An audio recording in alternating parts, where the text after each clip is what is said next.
Banyaknya tingkat konsumsi masyarakat Kota Denpasar berpengaruh terhadap produksi sampah, baik sampah organik maupun sampah non-organik. Tingkat produksi sampah yang tinggi tidak diimbangi dengan penyediaan SDM yang ahli dalam menangani sampah. Tingginya pertumbuhan penduduk dari tahun ke tahun memiliki dampak yang signifikan. Dampak tersebut dapat dilihat dari tingginya tingkat konsumsi masyarakat. Tingginya tingkat konsumsi berpengaruh pada produksi sampah yang ditimbulkan. Hal ini mengusik perhatian pemerintah Kota Denpasar, sehingga melalui DKP Denpasar merancang program memberdayakan teknologi untuk mengatasi masalah tersebut.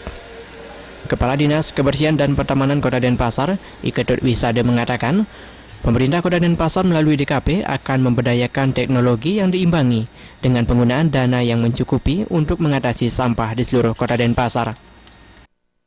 Kami berusaha ke depan ini memprogramkan program yang lingkungan padat modal kelihatannya. Padat modal artinya kami lebih banyak menggunakan teknologi. Karena kesulitan sekarang ini adalah kita masih kesulitan untuk mencari tukang angkut sampah. Jadi tidak banyak orang, tidak banyak tenaga yang mau menjadi tukang angkut sampah.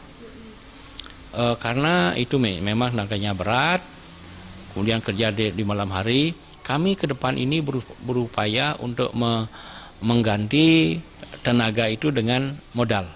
Jadi sarana prasarana dan teknologi yang kami programkan masa depan ini, sehingga kita ini perlu mengumpulkan dana lah sedikit untuk mencari teknologi yang tepat guna dan tepat sasaran dalam rangka penanganan lingkungan.